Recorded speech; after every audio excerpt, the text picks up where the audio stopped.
अनेक भाव, अनेक अर्थ हैं, सब सही हैं। साधन दृष्टि से भी यही बात सही है कि भक्ति मार्ग से जो वस्तु प्राप्त होती है वो योग आदि मार्गों से नहीं प्राप्त होती है। और जिन सिद्धियों के लिए योगी लोग तरसा करते हैं, भक्त लोग उसको थूक देते हैं और उनको तृण सम सिद्धि तीन गुण त्यागी, यहां तक कि सिद्धि विद्धि क्या हो, समस्त गुणों को ही छोड़ देते हैं।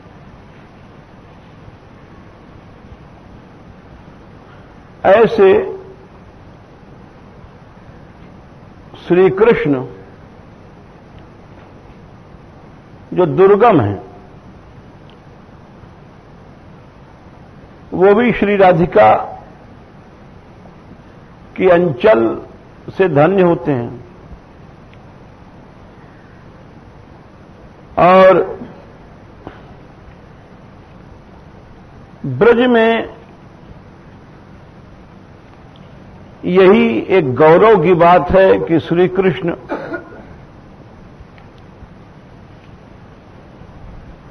भगवान होते हुए भी यहां धन्य माने जाते हैं।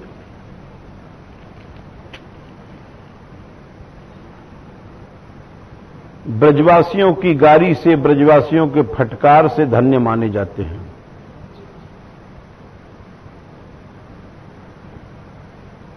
ये बड़ा विचित्र धाम है ब्रज। यहां एक बड़े आश्चर्य की बात तो यह है कि जिस भगवान को कोई ढूंढ नहीं पाता है,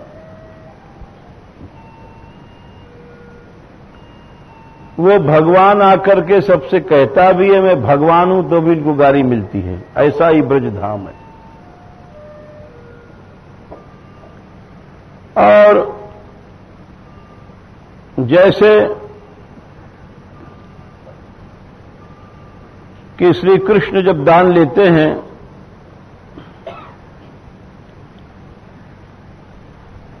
तो वो गोपीजनों से कहते हैं हमको दान दो, देखो हम कितने प्रतापी, हमने गिरिराज धारण किया।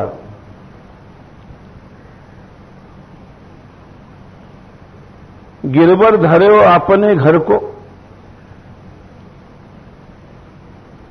और श्री कृष्ण कहते हैं कि देखो मैं ईश्वर हूं। बड़ा विचित्र मजाक है। भगवान कहता है मैं भगवान हूं और यहां कोई भगवान नहीं मानता। ऐसा धाम है। तो ब्रज गोपीजन कहती हैं अरे तुमने गिरिराज उठाया तो कौन सा एहसान किया। गिरिराज तुमने अपने घर के लिए उठाया होगा, तुम्हारे मैया बाप सब भीज रहे थे, हमारे हम पे क्या एहसान है। गिरवर धरे हो अपने घर को, ताही के बल तुम दान लेते हो, रोकी रहत हो हमको।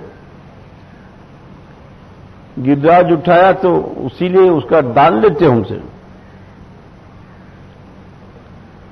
गोपीजन कहती हैं अरे अपने ही मुख बड़े कहावत, हमहू जानत तुमको। बोले बताओ, सब हंस रही हैं। ये देखो अपनी आप अपनी तारीफ करे, यूं कहे हमने गिरिराज उठाया है। अब कैसी भगवान की छीछा लीदर हो रही है।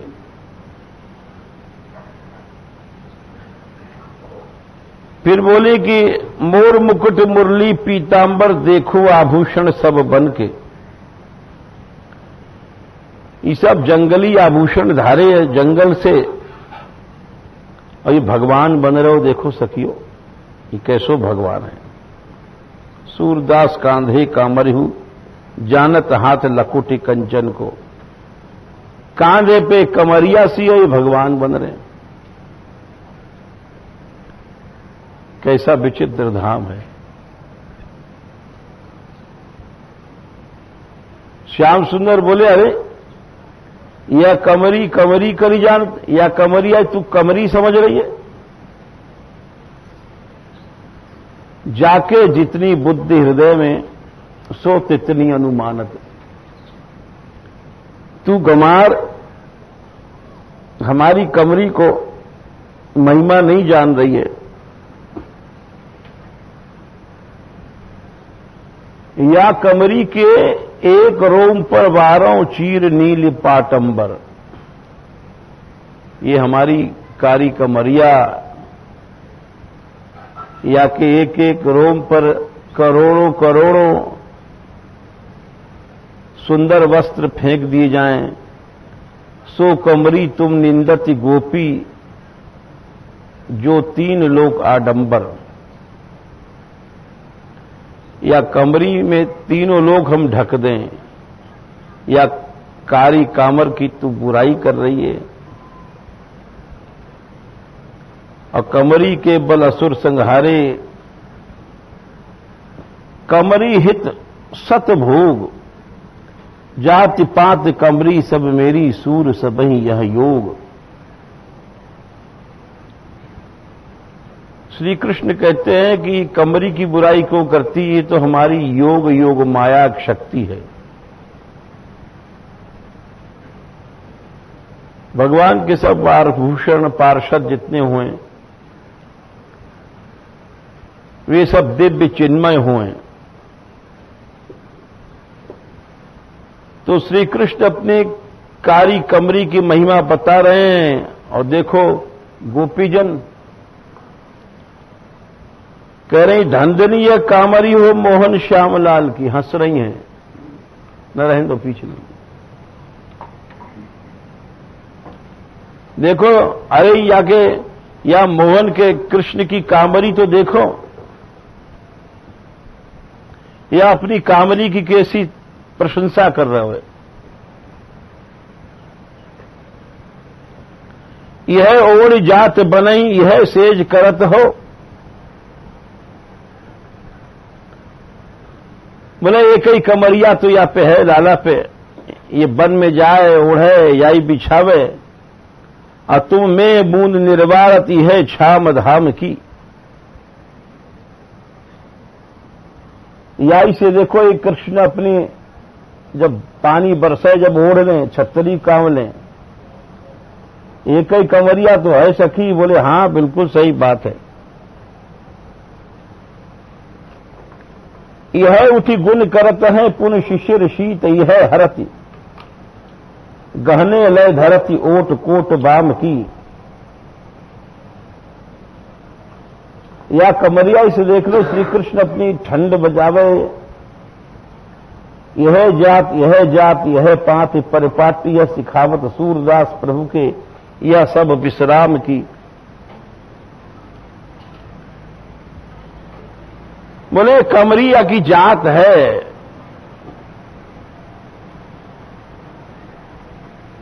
और यानी श्री कृष्ण बता रहे हैं कि हमारी जो कामरी है ये दिव्य है, चिन्मयी है, ये हमारी योगमाया शक्ति है। भगवान स्वयं कह रहा है कि हम भगवान हैं, लेकिन कोई भगवान नहीं मान रहा है। ऐसा देश है। कहां तो भगवान के लोग दर्शन नहीं पावे, भगवान प्रकट नहीं हो, और यहां प्रकट होकर कह रहे हो देखो हम भगवान हैं। बोले ना ना, तू कछु नहीं है।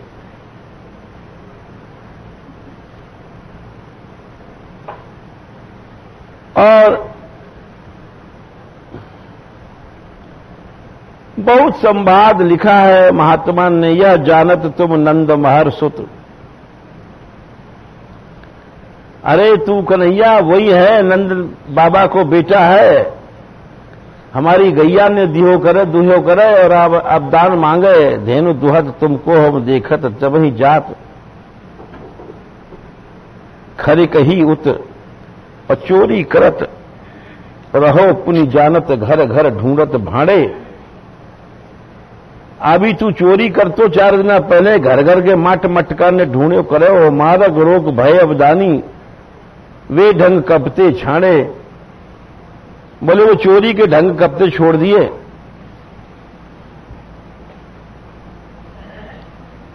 सब हंस रही हैं कि देखो ये कैसो भगवान है।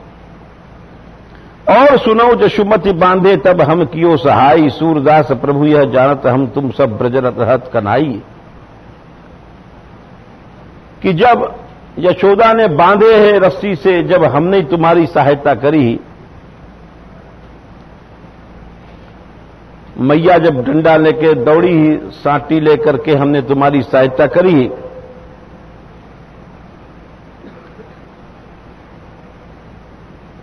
अब ज्यों-ज्यों ये उनकी भगवत्ता को, बहुत बड़ा संवाद है तो छोटा सा उदाहरण दे रहे हैं। यानी जैसे जैसे श्री कृष्ण अपने को भगवान साबित कर रहे हैं, वैसे वैसे वो उनके भगवान पने का खंडन कर रही हैं।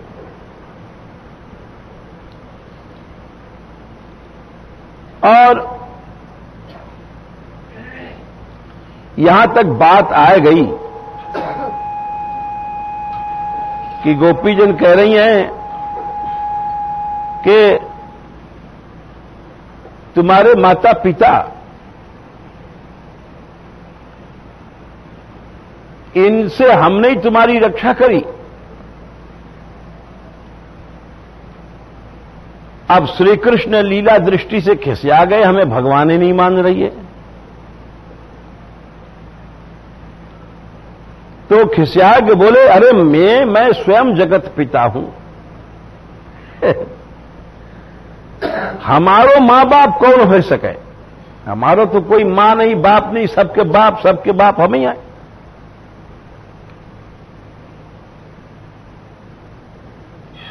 परंतु और जगह तो इनकी सब जगह चल गई बात। जैसे गीता में भगवान ने अर्जुन से कही कि मैं ही तो सबको बाप हूं। भगवान कहते हैं, पिताहमस्य जगतो माता धाता पितामह।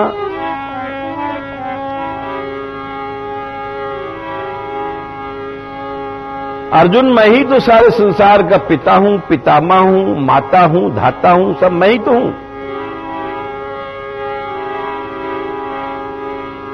पिताहमस्य जगतो माता धाता पितामह। वेद्यम पवित्रम ओंकार ऋक्साम यजुरेव च। सब कुछ मैं ही हूं। संसार में लोग समझें कि ये मेरी मां है, ये मेरा बाप है, ये मेरा बाबा है। बोले नहीं नहीं, सब कुछ मैं हूं। बात सही है, बिल्कुल सही बात है। यही प्रहलाद ने कहा था कि लोग झूठ कहते हैं कि ये मेरी मां है, मेरा बाप है। अरे बोले, मां बाप क्या रक्षा कर सकते हैं बच्चे की?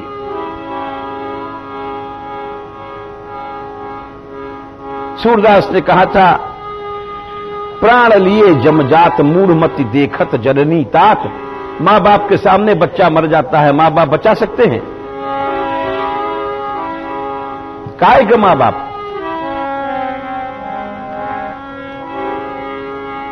बालस्य नेह शरणम पितरौ नृसिंह।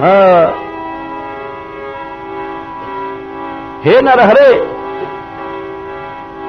बालक की शरण पिता माता नहीं हो सकते। झूठ है, न कोई मां है न पिता है। बालस्य नेह शरणम पितरौ नृसिंह, एक 5 वर्ष का बच्चा कह रहा है।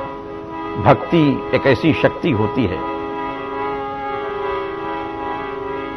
बालस्य नेह शरणम पितरौ, पितरौ माने मां बाप भी शरण नहीं हो सकते।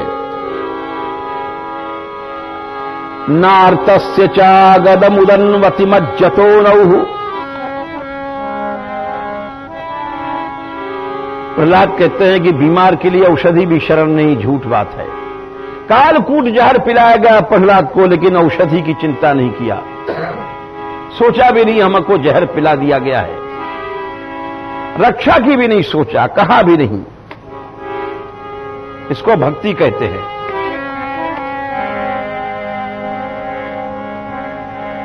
नार्तस्य चागदम उदनवती मज्जतो नहु। समुद्र में डूबने वाले के लिए नाव भी शरण नहीं है, झूठ है। ऐसी विचित्र निष्ठा तो भगवान क्यों न प्रकट होंगे। समुद्र में डुबोया गया और समुद्र में भी उन्होंने शरण नहीं नाव की, किसी वस्तु की पकड़ी, अस्त्र शस्त्र मारे गए, परंतु बोले शरण एकमात्र गोविंद है। ये सब झूठी दुनिया की शरण की बातें हैं। लोग कुटुंब कुंबार संसार धन संपत्ति, हम लोग इसी की शरण लेते हैं, इसीलिए प्रभु से दूर पड़े हुए हैं।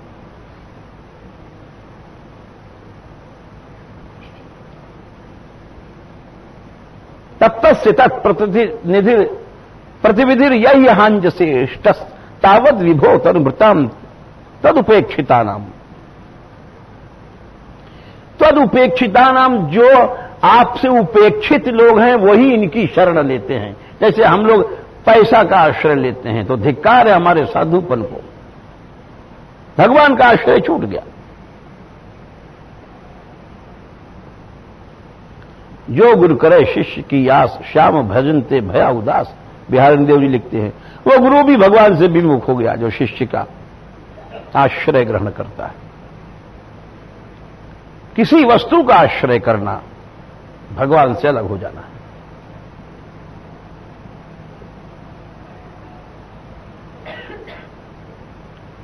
हां, तो मैं कह रहे थे कि स्वयं जो भगवान है कृपा करके जब कहते हैं सबसे कि मैं ही सबका माता पिता धाता पिता हूं, तो सब भक्त स्वीकार करते हैं कि हां आप ही हैं माता, आप ही पिता हैं। स्तुति करते हैं लोग, त्वमेव माता पिता त्वमेव, ऐसी बातें कहते हैं। और गोपी कह रही हैं यहां ये ब्रज कैसा है। अरे बड़ो भगवान, चलो आयो, हमने तो आ दिन जसोदा से बचाई। तो श्री कृष्ण बोले अरे हम तो जगत के पिता, हमारा कोई मां बाप कहां है। को माता को पिता हमारे को,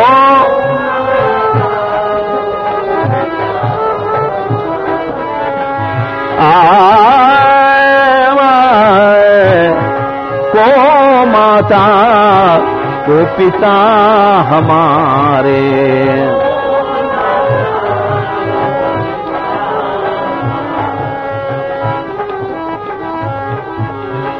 तुमने हमको पैदा होते देखा है क्या, जो कहती हो कि तुम्हारे मां बाप थे।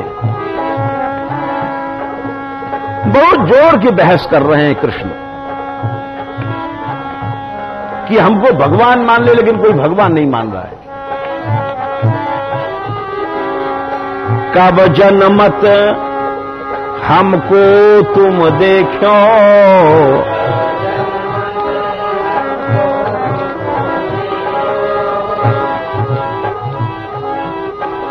हासी लगत सुनी बात तुम्हारे। हाँ,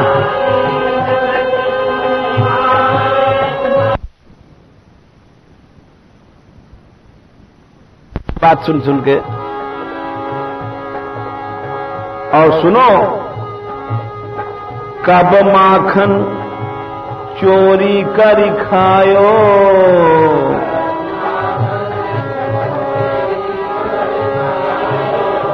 कब बांधे महतारी।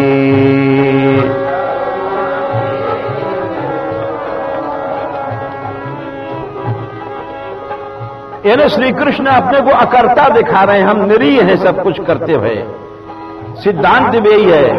लेकिन और बोले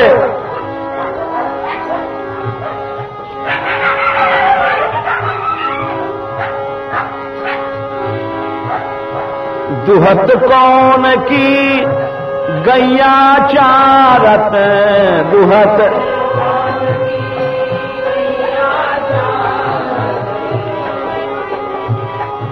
गोपियों तुम हमसे यूं कहती हो कि हम तो गैया दुहायो करें तो पे, तू हमारो चाकर है, और गाय घिरावे तो पे बड़ो भगवान बन गो। तो कृष्ण बोले, दुहत कौन की गैया चारत,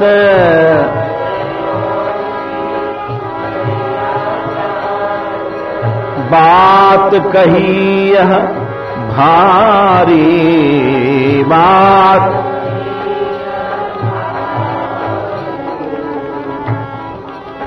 एक गोपी बोली, अरे तू नंद को छू रहा है, भगवान बन गो। श्याम सुंदर बोले, तुम जानत मोहे नंद डुठोना,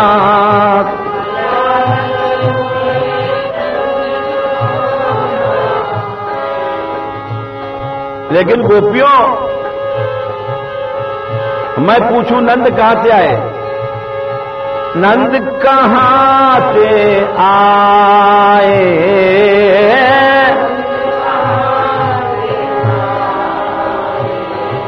सबको मैं ही आदि करता हूं, मैं पूर्ण अविगति अविनाशी, मैं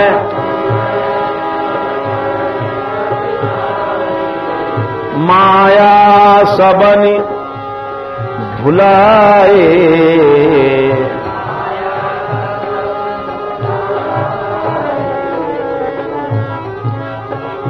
ये मेरी माया है। सही बात यही है, ऐश्वर्य दृष्टि से सब श्री कृष्ण की सत्ता में सबकी सत्ता है, लेकिन गोपी ऐश्वर्य को नहीं मान रही हैं, सुन के हंस गई। यह सुन ग्वाल सब मुस्कानी,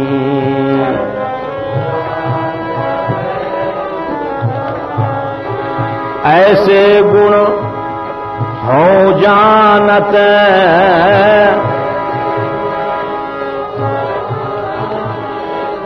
बोले हम तो जाने तू कारो है, अपने मैया बापा ने नहीं मान रहे हो तो और कहां मानेगो? अवगुण देख रही हैं। भगवान वो कह रहे हम सबके बाप हैं, बोले तू अपने बापा ही नहीं माने तो सबके बाप कहां थे? तो में कछु गुण नहीं है। सूर श्याम जो निद्र्यो सब ही,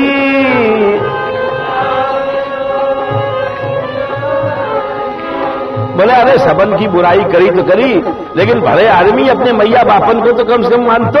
बोले कछु नहीं माने, काऊ को नहीं है, माँ बाप को नहीं है, तो चलो अरे काउन को है, तो क्यों मूड मारो? सूर श्याम जो निद्रो सब ही,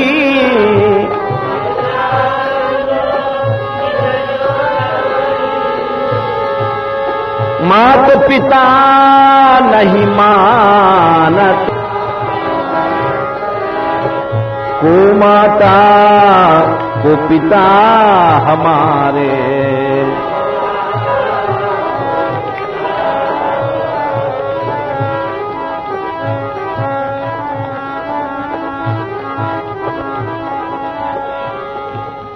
ये उदाहरण हमने दियो कि जो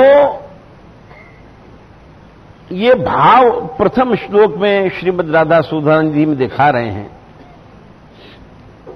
एक तरह से देखा जाए तो सारी लीला का ये सूत्रपात है।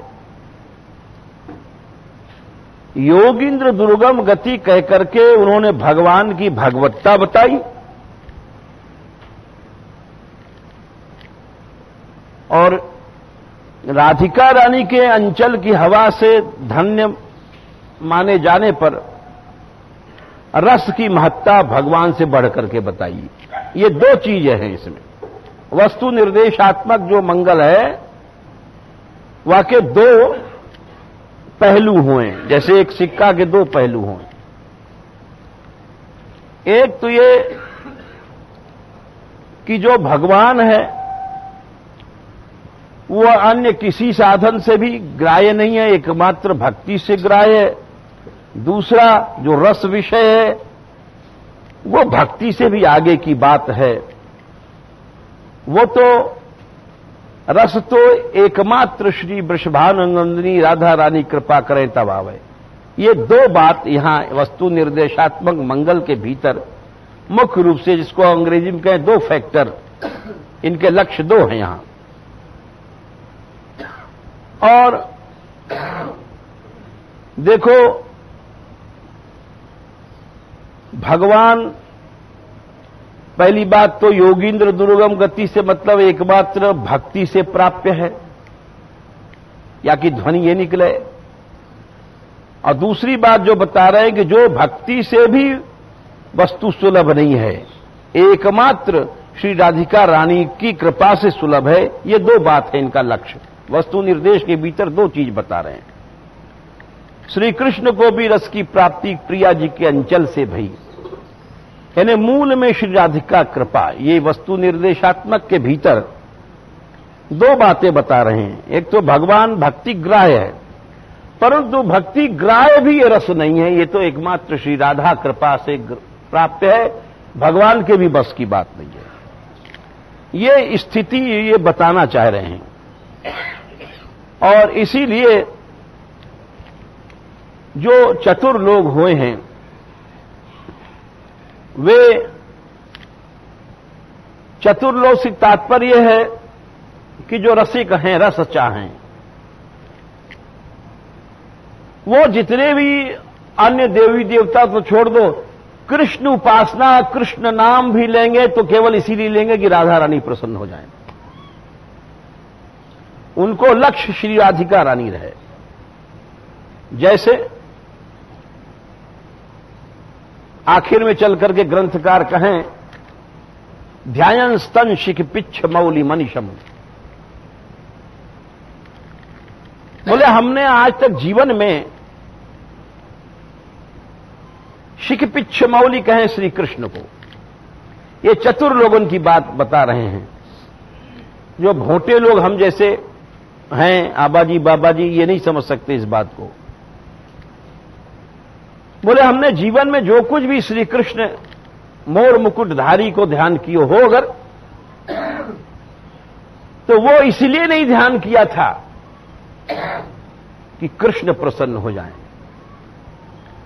जीवन में हमने जो कृष्ण नाम लिया था तो इसलिए नहीं लिया था कि कृष्ण प्रसन्न हो जाएं। उसका लक्ष्य ही था कि कृष्ण नाम लेने से राधिका रानी प्रसन्न होंगी। मोर मुकुटधारी श्री कृष्ण को ध्यान क्यों या लिए कि राधिका रानी प्रसन्न होंगी? क्यों? राधिका रानी के कांत हैं वे। ध्यान स्तन शिख पिच्छे मौली मनीषम। बोले शिख पिच्छ मौली श्री कृष्ण को हमने ध्यान कियो, तन नाम संकीर्तन, और जो कुछ कृष्ण नाम को कीर्तन कियो, नित्यं तच्चरणाम्बुजम परिचरण, और जो श्री कृष्ण चरण की हमने सेवा करी, तन मंत्र वर्यम जपन, जहां गोपाल जी को नाम आवे, गोपाल मंत्र आदि जो जपे, तो लक्ष्य क्या हो? श्री राधा पददास्वमेव ध्यायन् स्तन शिख पिच्छ मौलि मनीषम तन्नाम संकीर्तन नित्यम तच्चरणाम्बुजम परिचरन तन्मंत्र वर्यम जपन श्री राधा पददासमेव परमाभीष्टम हृदयधारयन्। यह गुप्त रहस्य की बात है। इन सब के पीछे लक्ष्य यही हो कि श्री राधिका रानी की दास एकमात्र लक्ष्य है। करिष्याम तदनुग्रहेण परमोद्भूतानुरागोत्सव। तो रस एकमात्र वस्तु निर्देशात्मक में यही इनको भाव है कि श्री कृष्ण को भजन तो करना ही पड़ेगा। श्याम सुंदर उनके प्राण हैं, एक ही स्वरूप है, प्राणनाथ हैं एक। लेकिन जो रस की इच्छा है तो कृष्ण उपासना करने को लक्ष्य यही होना चाहिए कि हमको एकमात्र श्री राधिका रानी के दास से मिले, जिससे कि हमको रस की प्राप्ति हो। ये इनके सारे ग्रंथ के भीतर ये जो भाव है, जो पहले श्लोक में है, एक बीज समझो, जैसे बीज ही वृक्ष बनाए। तो ये बीज रूप में ये अपने भाव यहां रख रहे हैं, और बीज रूप में भाव यही है कि भगवान सुने कि केवल भक्ति से ही मिलेंगे, भगवान योग आदि साधन से नहीं मिलते। लेकिन भाई ये तथ्य सही है, परंतु भक्ति से भी आगे जो रस वस्तु है वो तो एकमात्र राधिका रानी की कृपा से मिलेगी। क्यों कि श्री कृष्ण भी रस के लिए राधिका रानी के द्वार को खटखटाओ करें। रस एक ऐसी वस्तु है। फिर जो व्यक्ति भक्ति करे, बोले भक्ति को लक्ष्य भी यही रस होना चाहिए। भक्ति को यह मतलब नहीं है वैष्णवता को लक्ष्य, भक्ति को लक्ष्य। ये सारे लक्ष्य आगे चल करके ग्रंथ में बताएंगे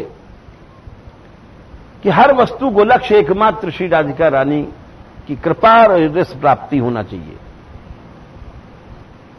देखो भगवान भक्ति से ही ग्राह्य है। ये जो योगींद्र दुर्गम गति कह रहे हैं, ये बात जगह जगह अनेक चरित्रों में सर्वत्र ये बात आ चुकी है। जैसे हमने कल एक गोरखनाथ जी को उदाहरण दियो, साधक दृष्टि से। एक और उदाहरण दे रहे हैं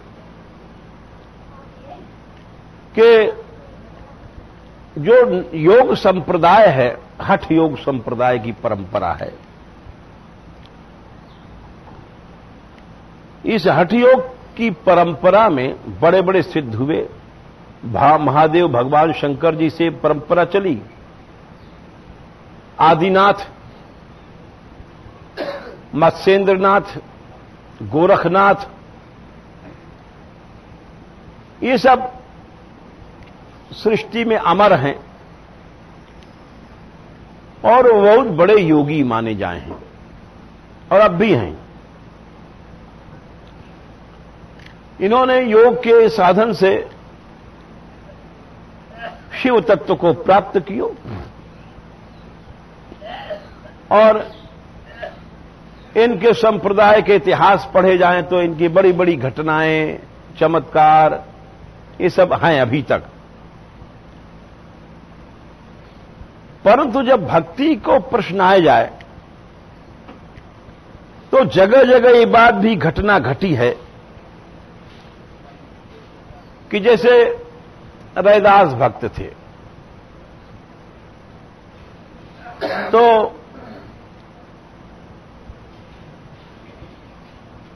इनकी भक्ति बहुत प्रसिद्ध भई अपने समय में।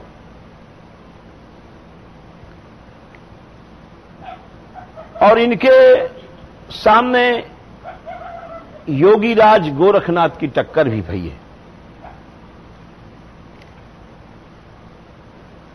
और वहां ही घटना घटे है कि वहां वो समझ गए कि हां स्वयं की भक्ति ही पराशक्ति है। ये बात कृपा करके उन्होंने उनको दिखाया भी। बड़े निष्प्रेयी भक्त थे। एक बात और है, देखो भक्त जो भी होगो, भक्ति माने ये नहीं कि हमने ऊपर से कुछ 2-4 मिनट कुछ कर लिया और भक्त बन गए। भक्त के भी लक्षण, भक्ति के भी रहस्य को समझना चाहिए।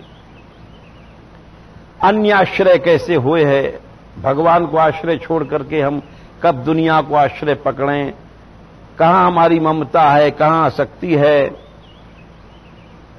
भक्ति वास्तव में वही मानी जाए। ये इतने बड़े भक्त थे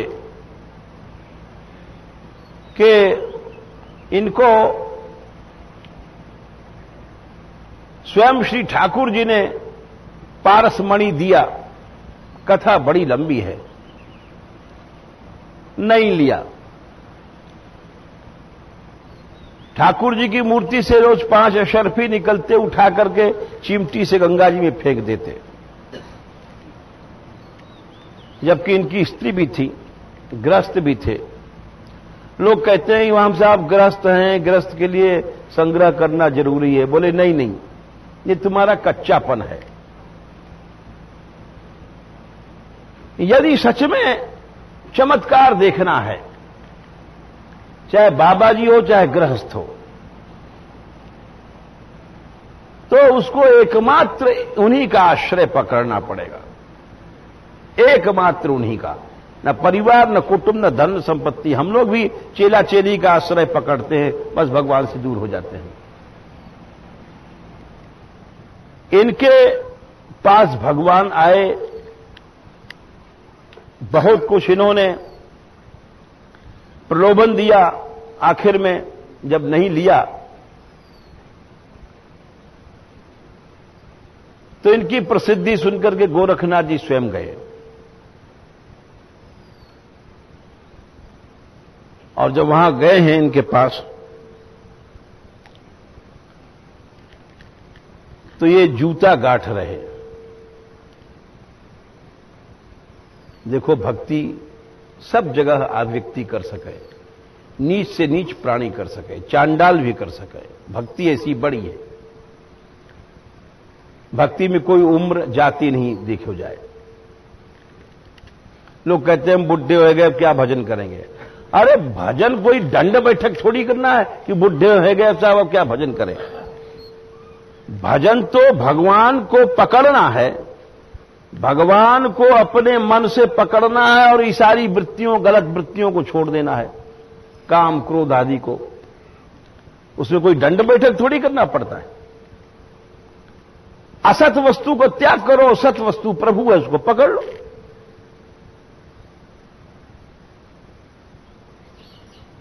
तो ये गए तो वहां खड़े रहे, रैदास जी समझ गए। अब जैसे तुम कहीं जाओ और खड़े रहो, सोचो आसन दे कोई जब मैं बैठूं, तो ये क्या है? ये तुम्हारा अहम भाव है।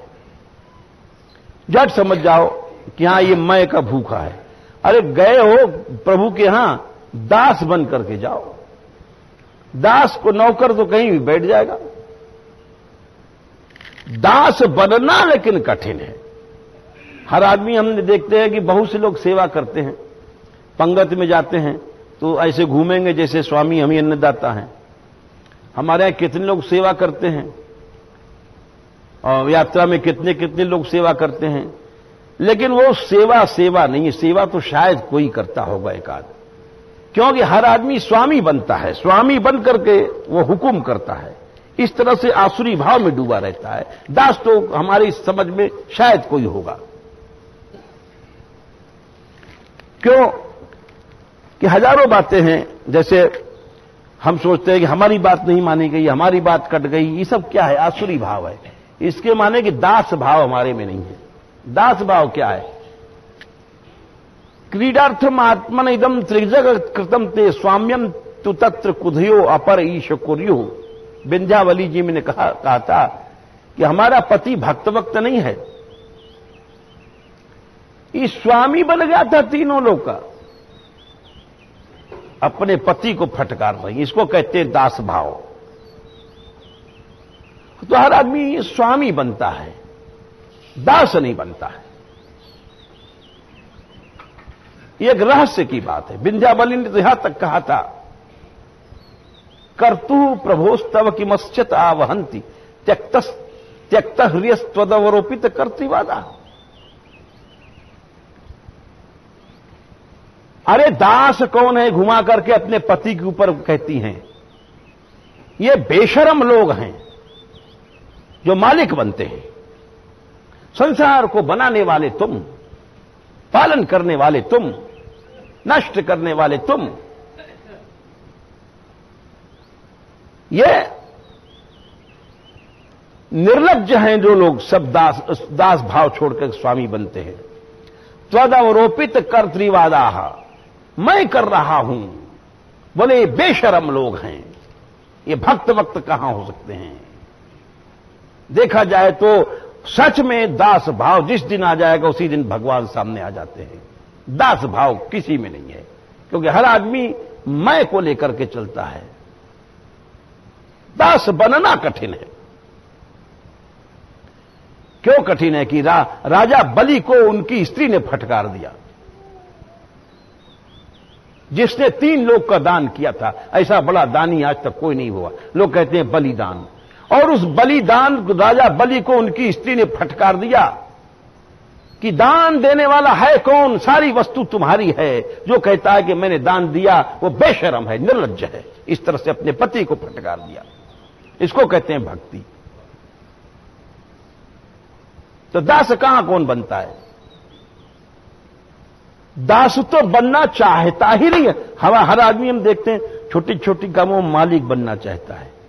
बस समझ लो ये असुर तो बैठा हुआ है हमारे भीतर। असुर तो हमारे भीतर बैठा है। तुम दास कहां से बन जाओगे? तुम दास नहीं बन सकते हो, असुर बन सकते हो। नाम रहेगा, साइन बोर्ड रहेगा दास का, हम दास हैं। लेकिन हम चाहते हुए जो हम हो चाहे वो हो, जो हम कहें वो किया जाए। हमारा लोग आज्ञा पालन करें, हमारी इच्छा का पालन करें। यही हिरण्यकश्यप करता था, यही रावण कहता था। हर आदमी के भीतर यही चोला के भीतर यही शक्ल छिपी रहती है। दास बनने के भीतर ये मालकियत की बू रहती है। उस भक्ति के चोंगा के भीतर ये आसुरी भाव छिपा रहता है। इसलिए दास कौन बनता है? दास बनना कठिन है। दास बने रैदास जी। हम ये बात सुना रहे कि जब वो गोरखनाथ पहुंचते हैं तो खड़े हो गए सामने, इस आशा में कि हमको आसन देंगे। अरे तुम गए दास के पास, तो उन्होंने समझ लिया, उनको आसन दे दिया। अब गोरखनाथ जी बोले चरणामृत दीजिए, लेकिन उस कहने में बू थी मैं पने की। जैसे कोई आदमी पैसा वाला 500 रुपए नोट करे, पुजारी जी चरणामृत देना, यानी 500 रुपए देख लिखा, 500 रुपए की बू बोल रही है। पुजारी हाँ चरणामृत, यानी 500 रुपया बोल रहा है। भाई दास भाव है, दास नाम रखने से नहीं होता। तो कबीरदास जी ने देख लिया कि गोरखनाथ जी चरणामृत लाइए। अरे तो वो कठौती में जो चमड़ा घोरा जाता है ना, तो पानी लाल लाल हो जाता है। तो कठौती का जल उन्होंने उठा करके एक गड़ुआ। भक्त लोग भी तो जानते हैं कि जब तक रजोगुण दूर नहीं होगा तुम दास नहीं बन सकते हो, दास वास नहीं बन सकते हो। नाम भले रख लो। वो एक गड़ुआ उनके खीपटा में वो कठौती का पानी डाल दिया। अब वो कबीरदास के यहां चक्कर तो खाया है रैदास जी ने। हाँ रैदास जी ने। अब वो कबीरदास जी के यहां चक्कर खाए थे एक बार, कल सुनाया था जो कथा, तो इसलिए उन्होंने कहा तो कुछ नहीं। कबीरदास जी की सुनाया था ना हमने कल कि वो डोरे के ऊपर बैठ गए, तो उन्होंने कहा तो कुछ नहीं, लेकिन बड़ा बेइज्जती लगी। उसको खीपटे में पानी को ले करके और चले गए कबीरदास के यहां। और कबीरदास जी तो वो भी सिद्ध पुरुष थे। कबीरदास जी ने कहा कहां से आ रहे हैं? बोले रैदास जी के यहां गए थे। कबीरदास जी जान गए। कबीर की छोरी बैठी थी वहीं कमाली। बोले ताऊ जी कहां गए थे? बोले रैदास जी के यहां गए थे। बोले एक खीपटा में क्या है आपके, तुम्बी में जोगियों के? बोले ये रैदास ने, हमने कहा चरणामृत दे दो तो कठौती का पानी दे दिया है, वो जो चमड़े की। अच्छा तो झट समझ गई। बोले ताऊ जी हमें दे दो। बड़े खुश भाई, ले तू ही ले ले। वो ले करके वो पी गई। अब वो तो चले गए, वो भी चली गई। वो शक्ति से, अपनी भक्ति शक्ति से दिया था उन्होंने। संत जो अपनी इच्छा से देता है। बहुत दिन उसका ब्याह हुआ मुल्तान में, तो गोरखनाथ जी वहां एक बार पहुंचे और वहां चमत्कार दिखाने लगे। राजा से बोले कि हमारा एक खप्पर कोई भर सकता है, जो अगर खप्पर भर दे तो उसी के हम भोजन करेंगे। तो तमाम उसमें डाला गया, खप्पर भरा ही नहीं, खप्पर भरा ही नहीं। सारे राज्य में बेइज्जती हो गई, राजा भी घबरा गया। बोले कोई अगर इस जोगी का खप्पर भर देगा तो वो हम उसको सम्मान देंगे, हमारे राज्य की इज्जत जा रही है। तो वो कमाली वहां ब्याही थी, कबीर की छोरी, वो सुन रही थी, वो घूंघट में थी, मतलब उसने कहा बुलाओ जोगी को, लोगों से कहा। कबीरदास अरबो गोरखनाथ गए तो बोले ये भर देगी कह रही है। हंस गए, बोले स्त्री भरेगी हमारे खप्पर को? अरे राजा तो भर नहीं पाया। तो उसने कहा लाओ तो सही आगे, खप्पर बढ़ाया, एक चुटकी डाल दिया और खप्पर भर गया। अब तो गोरखनाथ जी के चेहरा उतर गया कि सारा राज्य हमने जीत लिया अपनी योग शक्ति से, ये हमारी भी दादी कहां से आ गई?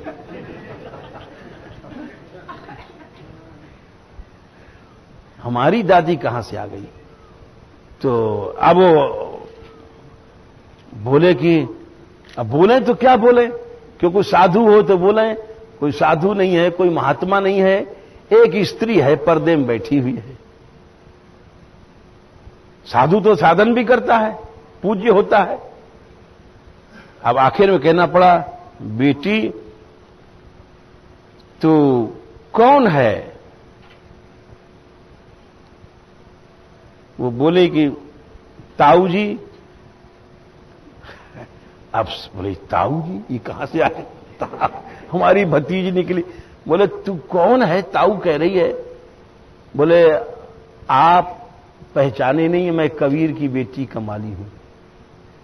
अच्छा तो बेटी सिद्धि तेरे को कहां से प्राप्त भई? बोले ये उसी कठौती का जल की प्रताप है जो आपने नहीं पिया था और मैंने पी लिया था। अच्छा हमारे हजारों वर्ष की साधना से भी ज्यादा तू एक कठौती का पानी पी करके सिद्ध बन गई? बोले जो भी समझिए आप। झट वहां से आकाश मार्ग से उड़े। समझ गए कि भक्ति जो है उसकी शक्ति सबसे अलग है।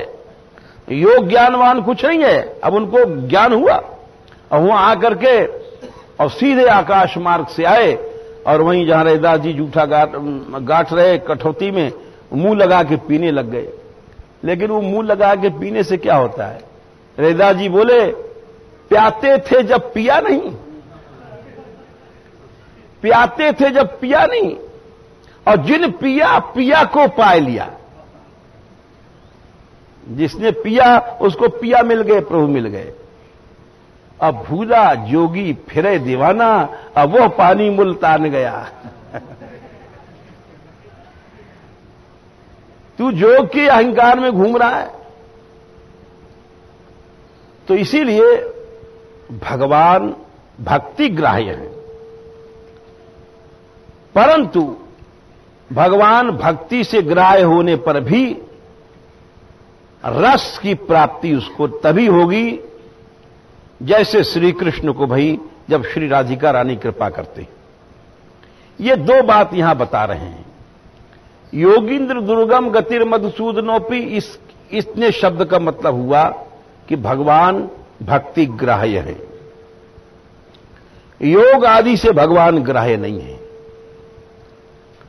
परंतु वे भी भगवान जो भक्ति से ग्राह्य हैं, वे भी रस की प्राप्ति के लिए जब श्री राधिका रानी के शरण में या उनकी अधीनता या उनके अंचल की हवा को ग्रहण करते हैं, तब रस की प्राप्ति होती है।